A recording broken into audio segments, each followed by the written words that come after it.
When a distinguished but elderly scientist states that something is possible, he is almost certainly right. When he states that something is impossible, he is very probably wrong. I'm calling you three elderly scientists in the Redstone world. This is a quote from Arthur C. Clarke, a part of what he called the Clarke Laws, 3 phrases that try to explain his idea of the future. This first law basically describes the irony that a seasoned science veteran can be so stuck in the past that they have no idea of what the future holds. The only way they know is their way, so they can only tell you what's possible using that knowledge. See, now it's reached a stage, like, it used to be that, like, people were doing like groundbreaking stuff and I understood why they were doing it. Now I just don't even understand why. The only way of discovering the limits of the possible is to venture a little way past them into the impossible. This is Clarke's second law, and it's a little uncanny how much it reflects the Redstone community. It may not be as obvious, but Redstone can be just as competitive and cutthroat as any other aspect of Minecraft. Hundreds of players chasing world records for creating the smallest, fastest, most efficient, whatever it is, really. Piston doors specifically have had a long history of record chasers, probably because of how deceptively simple it seems. Open this wall with the smallest wiring possible. How hard can it be? And yet that seemingly simple task can be done in thousands of different ways. Today, doors have gotten so small that they don't even look like functional redstone contraptions anymore. Clarke's third law is probably the most popular and adapted one. Any sufficiently advanced technology is indistinguishable from magic. This is the world's smallest 4x4 piston door. Even to the most experienced redstoners, this build looks like witchcraft. A piston door so advanced that its own creators thought it was impossible to complete. But how did we get here?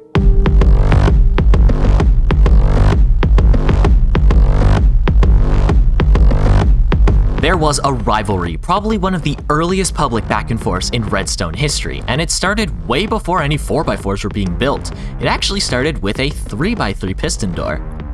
September 17th, 2011, a redstoner named Riot Industries would upload a video on what he claimed to be the smallest 3x3 at the time. The door used a circuit by another redstoner, Mr. Woodsteed, to control the middle 2 blocks with only 3 pistons, those being the double piston extender and the block storage.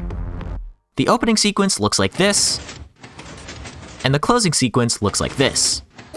It's a pretty complicated set of moves to pull off in a small space, but Woodsteed had an interesting strategy. He would build long input lines for every piston and then power them with a set of torches that are spaced out by repeaters. Every torch served as a move in the piston door sequence, and he built this setup both above and below the lines to have a separate opening and closing animation. Riot basically took that and added a bunch of pistons around it to create his first 3x3. A few months later, Riot would create his first 4x4, also using this torch encoding method, but his was pretty special compared to the rest. You see, up to this point, any piston door 3x3 or bigger used a pretty different layout. A piston would pull the middle block backwards, and that piston and block would be pulled into the floor. This often meant that a lot of early piston doors had torches and pistons in the hallway, making them not seamless. The solution to this was block storage, as seen in the 3x3, the idea being that you push the door blocks in with other door blocks. This idea had been around for a long time, but a lot of early redstoners thought it was too confusing to pull off, so they opted with this weird torch setup instead. Riot's 4x4 would be the first to use block storage, mentioning in a later video that he was inspired by Headshot Zealot's 5x5 for the piston layout. Okay, a little bit of a side tangent, but this Headshot Zealot guy was so unbelievably ahead of other redstoners in terms of the scale of his projects. You know, while everyone's struggling to make a 3x3, this guy's first piston door on his channel changes the shape of the entire mountain. This was literally built just a couple weeks after pistons were released, and then he says that he considers himself mediocre. Now, I'm sure you guys are into Redstone. I mean, you clicked on a Redstone video, and you know that it is a very fun way to learn real-life skills in both computer science and problem solving. But if you ever wanted to go deeper into back-end development in languages like Python or Go, then check out today's sponsor, boot.dev. Just like Redstone, boot.dev is the smartest way to learn how to code, by making it fun. It puts you in an RPG environment where you can level up, do quests, and climb the global leaderboard, a setting that encourages you to code a lot and get plenty of practice with different concepts. I've done a few programming classes in the past, but Go is a language that I've never really touched, so I tried the course out, and I found it pretty fun. Bro, what is this? Sad variable detection followed by goated variable detection. Yeah, submit. Yes! I'm the best! So go to boot.dev and try out the courses for free, and then use my code CraftyMasterman to get 25% off your first year if you choose the annual plan. Anyway, back to Riot. Even though he was the first to use block storage in a 4x4, it still had pistons in the wall when it was open, and even worse, it had holes when it was closed. The first seamless 4x4 was still on the table, and after pitching some ideas of his own, like pushing the entire wall to replace the side pistons, he asked his community for suggestions on how to make a seamless layout, and just a week later, he would get exactly what he asked for.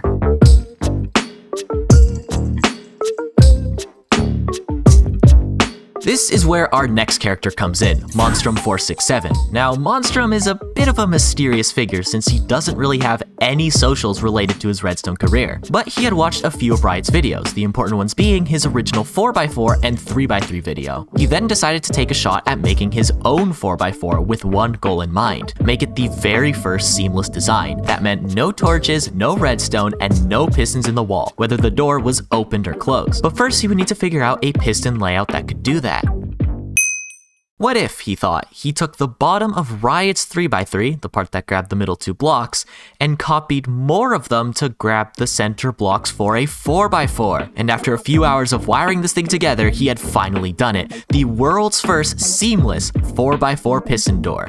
No torches, no redstone, and no pistons in the wall whether the door was opened or closed.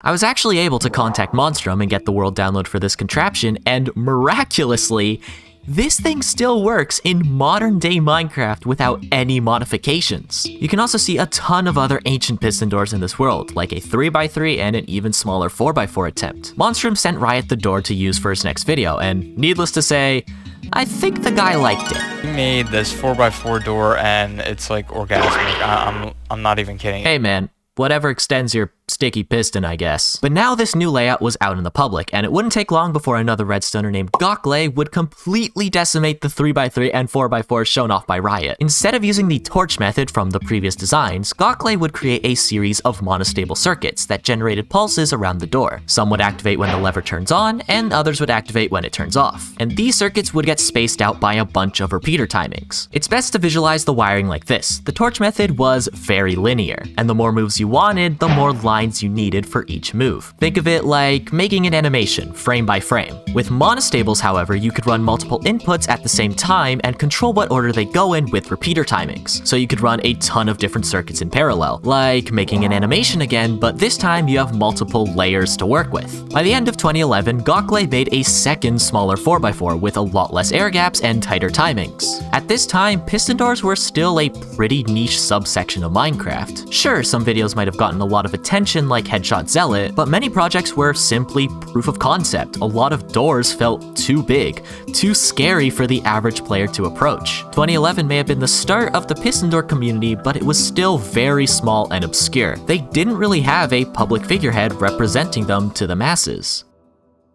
And then came CNB Minecraft.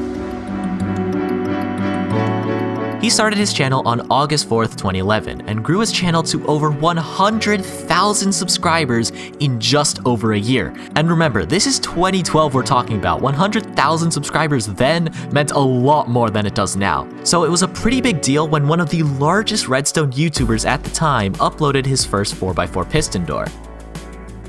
2011 may have been the start of the piston door community, but now thousands of people knew about the endless possibilities of Redstone and wanted to try making their own, better 4x4s for themselves. The trigger was pulled and it was off to the races. The era of record chasing had begun.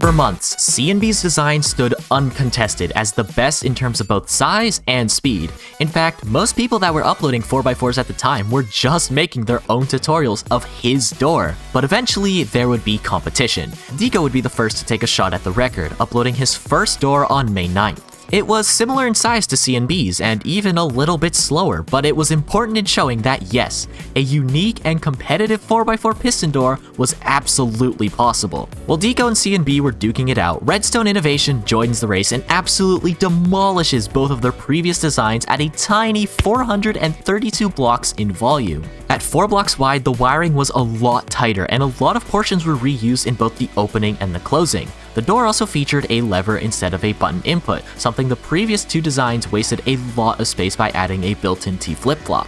Deco takes the record again at 396 blocks, and Redstone Innovation steals it back with a 360 block design. Records were dropping week after week, with Deco doing whatever he could to secure his spot as the record holder. Piston doors went from a niche subsection of Minecraft to a highly competitive aspect of the game, with some of its smartest players racing to get that #1 spot.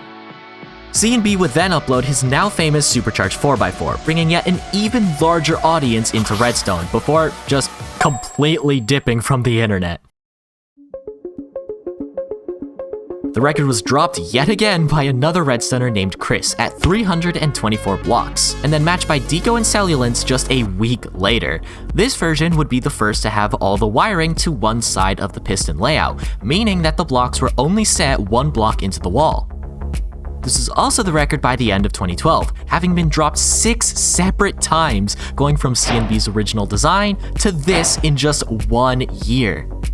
324 blocks would remain a special size as well, becoming the gold standard for many 4x4s from the end of 2012 to even today, with Deco and Cellulence's door also including a very clever closing circuit that would also be present in a lot of those future 4x4s. The way it works is making these front pistons spit out their blocks, making way for the storage pistons to push their blocks in, and finally the front pistons stay on.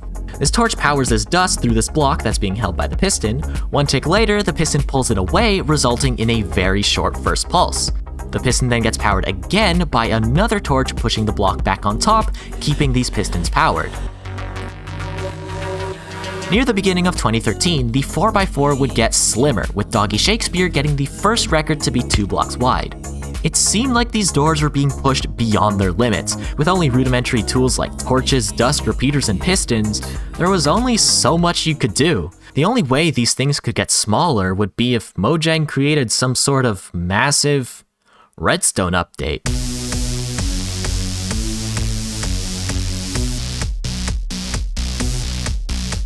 On March 13th, 2013, Minecraft would change forever with the release of 1.5, the Redstone update. It added things like hoppers, droppers, comparators, weighted pressure plate, daylight sensors, redstone blocks, and a lot of changes to old components to make them way less buggy and better to work with. Redstone blocks in particular would be big for the future of piston doors, being the first and still only pushable power source. This would be revolutionary in not only 4x4 circuitry, but in piston layouts in bigger doors like 6x6s and 7x7s. Just 10 days after the update, Deco would try out redstone blocks in his next 4x4.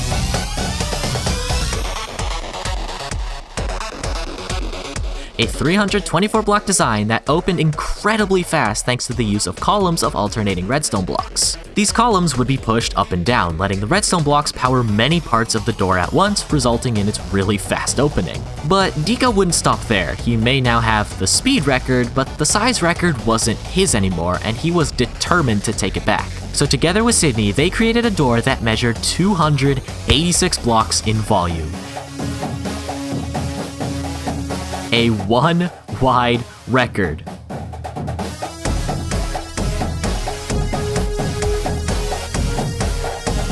And then he did it again. After securing the size and speed record, Deco and Sydney wanted to go faster and created a new type of 4x4, one that used a different piston layout, making his previous fast doors look sluggish in comparison. And this thing opened in less than a second. How? Well, by adding even more double piston extenders. See, this original layout may have worked, but there was a lot of delay with the final retraction of the middle blocks. The extender would first have to wait for the storage to move out of the way, then the entire double sequence itself takes up a lot of time. The idea of this new layout was to move as many blocks as possible in every single piston move. On the closing, nearly all the blocks of the door move each other, creating this kind of 3-step chain in each corner. In the opening, as soon as the first pistons move, the next ones already have blocks in front of them. Then as soon as those move, the third set of pistons have blocks in front of them as well. The back pistons of all the doubles retract the front, which then gives them space for the last retraction. Altogether, this whole sequence took 0.75 seconds. Deco finally had both records for the smallest and fastest 4x4 at the time. 2013 would be almost over. He could end the year as a double record holder in one of the most competitive redstone categories in history. November turned to December, and weeks went by with no competition. Until December 19th, seemingly out of nowhere, a redstoner named Puzzle1CSUM90, I don't know why these redstoners have such complicated names, would shave an entire layer off the bottom of Deco's door and take the size record at 240 blocks in volume. A new rivalry had now spawned, and it would be fueled by another little change to redstone: the slime block. Deco and Sydney would collab once again, making yet another new 4x4 layout using the brand new fancy slime block. Using its sticky properties, they could now have one piston move both the storage and the top corner. They beat Puzzle's door by just 2 blocks at a total volume of 238, but then Puzzle takes it back again at 224 blocks, using Deco and Sydney's layout against them. Not only that, but Deco's fastest 4x4 he had also made with Sydney was under threat. A redstoner, Madoseb, would compact their wiring to just 396 blocks. It was over for him. He didn't have the smallest 4x4, his fastest 4x4 wasn't even the smallest anymore. After all these years of trying, Deco would walk away with nothing. His legendary status simply reduced to a legacy of an irrelevant record holder, a memory, a redstoner from a bygone era. So, what did Deco do? Well, he made a record that no one could beat. On September 14th, 2014, he would create the fastest 4x4 piston door ever, even by current 2024 standards, opening at a speed of just 0.3 seconds. The video would skyrocket over the years to 500,000 views, cementing Deco as one of the greatest piston door redstoners in Minecraft history. And while he was at his peak, he stopped.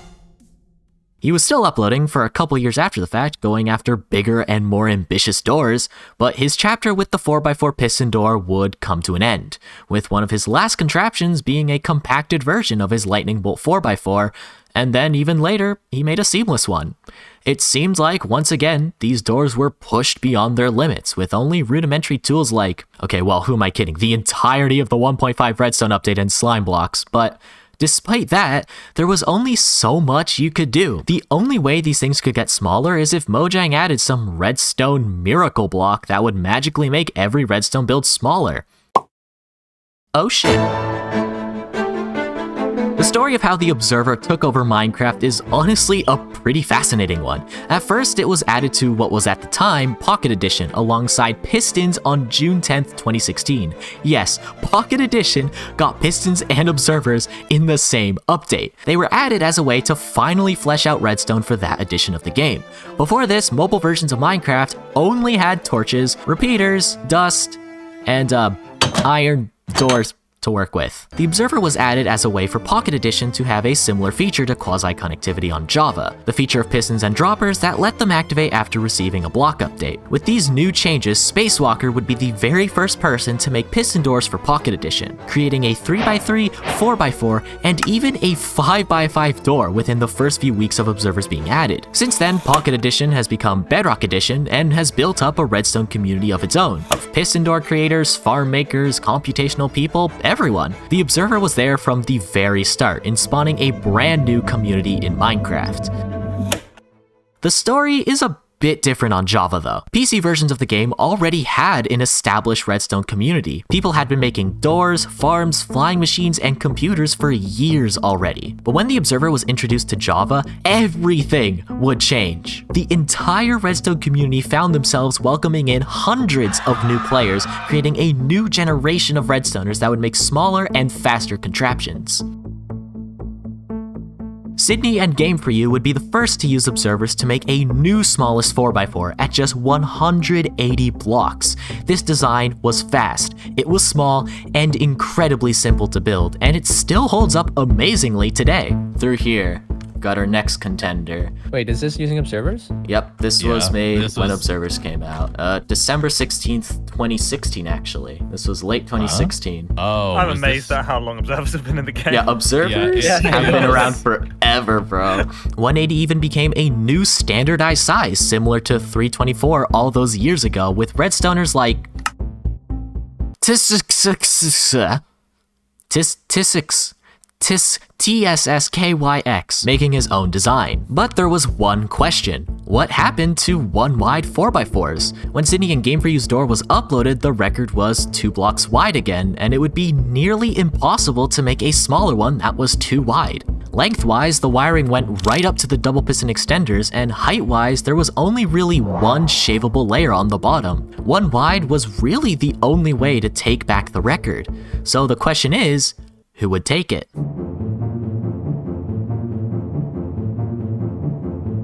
It would be almost a year, but on September 15th, 2017, Willux would be the first to beat the record at a new size of 135 blocks. And he would do it again and again until reaching 126 blocks. This door used a lot of neat tricks to save on space, one of the most obvious being the bottom, which seems like it's missing 2 pistons. In reality, the 2 pistons that are there are in a horizontal line of blocks and observers that get pushed left and right, called a slider, pushing the pistons with thumb, which let them extend and retract all 4 blocks. This door also uses some pretty unique double piston extenders, using the quirks of piston QC and observer timings. About a month later, MDP would beat Willux with a 1 wide design measuring at 112 blocks in volume. This door, however, was a little bit controversial. The door used slime blocks, like many early 1 wide designs when slime blocks were new. But since then, there have been some changes in how redstoners view records. Some doors can now be described as uncontained, meaning that the redstone of the door affects things outside of its volume. For example, all of these 1 wide doors with slime blocks would be considered uncontained, since if you try to build a wall in front of them, the slime would stick to it, breaking the door. MDP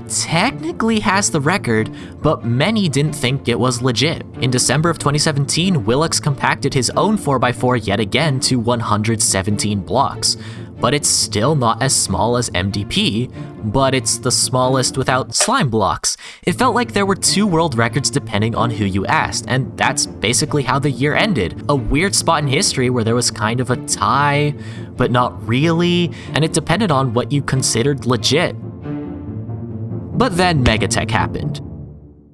Megatech had been an active redstoner who played on the Synergy server, the same server where Willux and MDP were also active on. And on January 8th, 2018, he would drop the single greatest world record reveal video of all time. Ho ho ho. 2 seconds. 2 seconds was all he needed. 2 seconds of pointing his phone at a computer screen and saying ho ho ho as Spacewalker wore MDP's head crouching up and down as Megatech matches his slime record. But with no slime. The record was definitive. Megatech had created the smallest 4x4 piston door in Minecraft, and it stayed that way for... It seemed like it was unbreakable. The door had survived during COVID, a time where other areas of Redstone skyrocketed in development. Yet Megatech's door stood strong. But I know you're looking at the video length, and well, if you've made it this far, then you should subscribe. Why not? It shows that videos like these are interesting to you and that you want to keep seeing more of them. Anyway, Megatech's door seemed like it was the smallest 4x4s could possibly get by conventional Redstone means. But just because the record wasn't broken during COVID, a time where Redstone development exponentially grew, doesn't mean it didn't come close, because a new meta in piston door creation was being popularized, one that seemed so nonsensical, so seemingly magical, it didn't even look like functional Redstone anymore. And that meta was minecarts.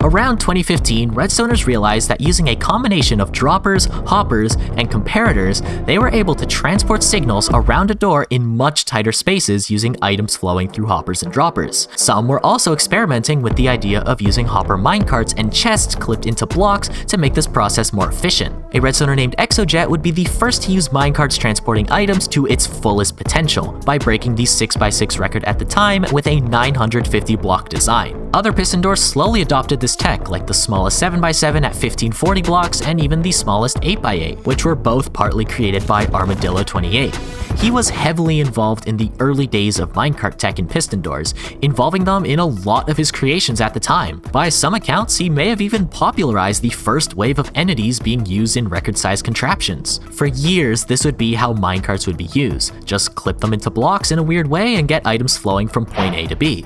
But minecarts have a hitbox that can interact with pressure plates, and other minecarts, and pistons.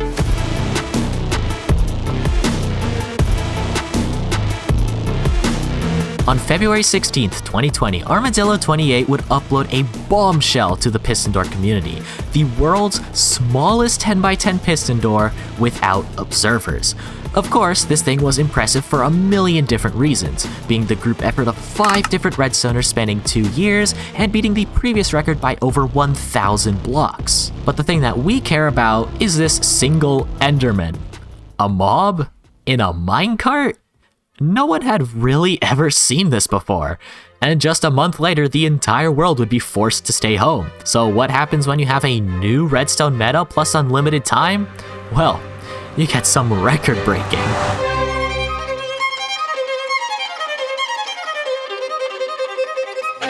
After 5 years, Qui, Doormaker, High 30, Arway, and Willux would beat Megatech's record with their new design measuring at 108 blocks. A literal Christmas miracle. I cannot make this shit up.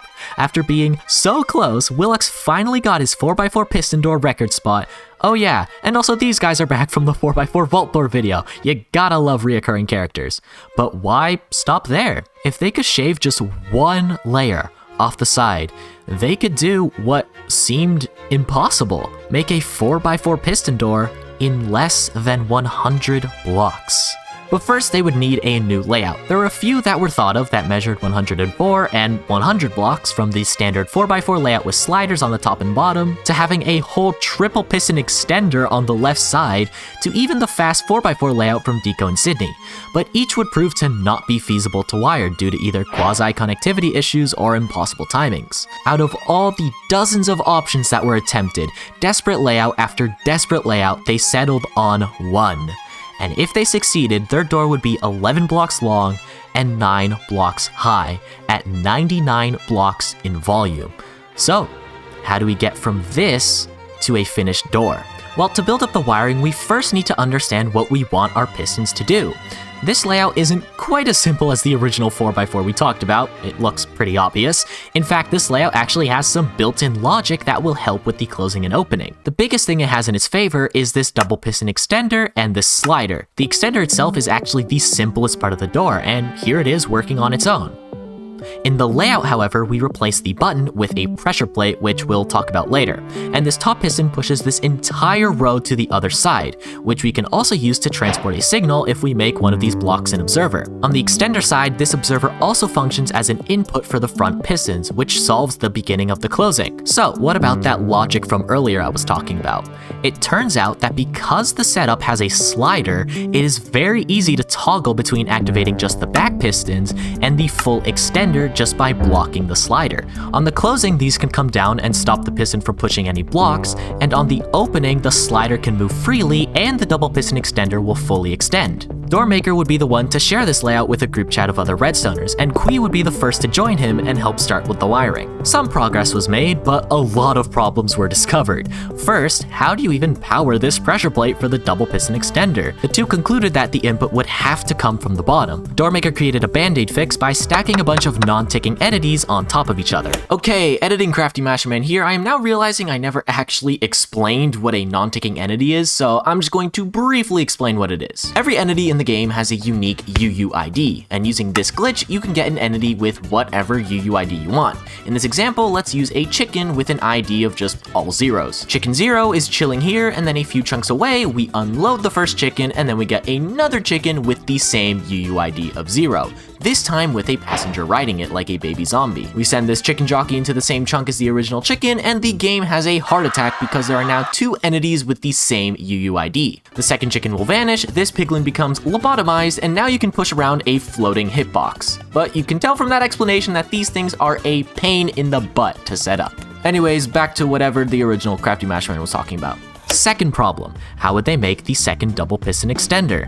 Doormaker again spammed a bunch of these buggy non-ticking entities and got it to work. The door now had individual doubles on each side, but this led to their third and biggest issue. How do they get the signal from the top to the bottom to actually activate the double piston extender, and also still have space for the sliders, timing for the storage pistons, and get it through the double piston extender's wiring? The pair tried vertical sliders, more entity nonsense, using items, powering the extender from the top instead, but nothing worked. 99 blocks just wasn't possible. That's where it should have ended. No 99 4x4, no unbeatable world record, no video.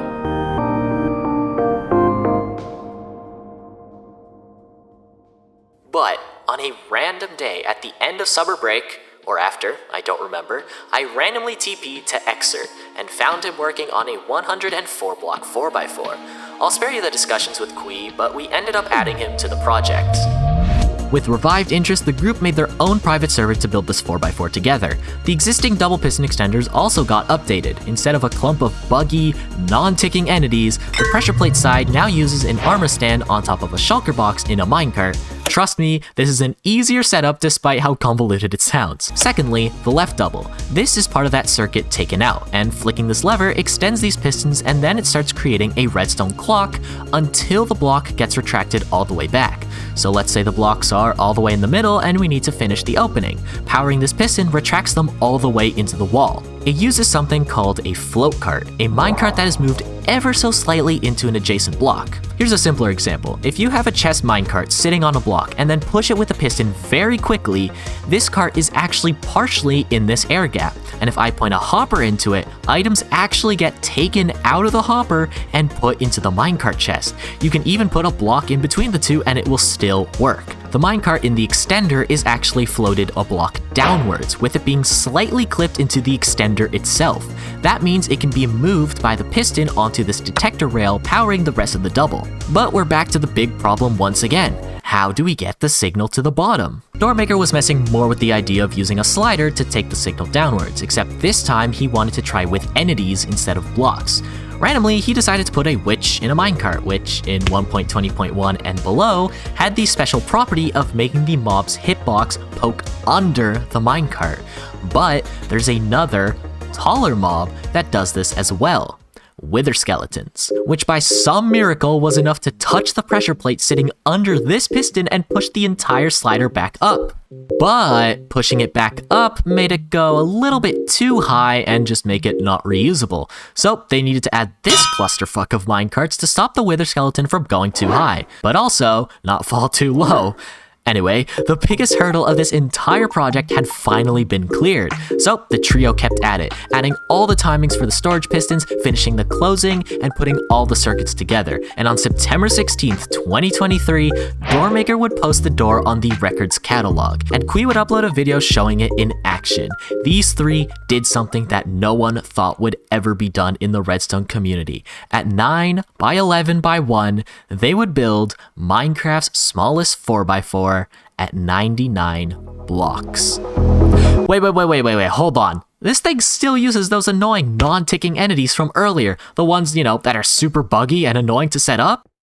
Well, the group thought that as well, so after a few months, they made a version 2, this time using a suffocating allay which could naturally regenerate to keep itself alive. Okay, so finally, at 9 by 11 by 1, they would build Minecraft's smallest— okay, wait, it turns out that this door isn't reliable and the allay can die over time due to relogging issues. Okay. Okay, well, a few months later, a new minecart trick was discovered known as not a number carts, aka floating hitboxes just like the non-ticking mobs, but this time it was less horrible and much easier to understand. I think everyone's had this experience before, but if you put enough minecarts on a single rail and then you let them go, you'll notice that they create a sort of self-propelling train. So what if you just keep those minecarts on the rail and have them build up momentum until it's so high it literally becomes infinity? And then you have a second stack going in the opposite direction and build it up to negative infinity. You have them crash together and boom, your Minecraft game now has no clue how to make these things move, so they just float. On May 5th, 2024, they would make their first version using NAND carts and then 2 more throughout the summer, optimizing for less and less entities. And that's where we end up today. So for real this time, I promise, they did something that no one thought would ever be done in the Redstone community. At 9 by 11 by 1, they would build Minecraft's smallest 4x4 piston door at just 99 blocks.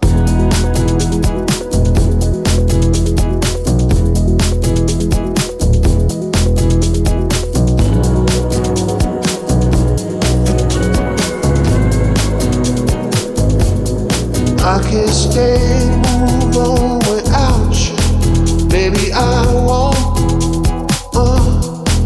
I can't stay, see you somewhere. So I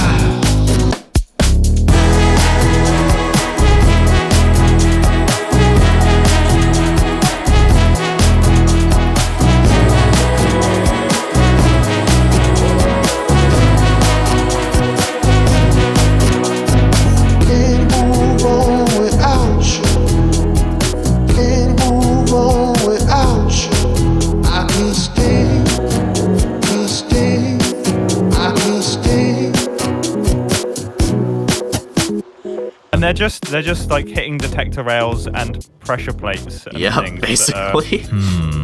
Wow. I just realized it's like moving columns of the door like side by side. Oh yeah, there's yeah. let me flick it again. A bunch of the door gets moved around. Yeah, it's like the whole sequence. This is really cool. And how, Yeah. so you said this is 99 blocks? This is 99 blocks. Wow. I'm glad that I wasn't the only person who also doesn't know how these things work. Like, I'm glad we're kind of all in the same boat, and that this is Oh, we are, this man. is wacky.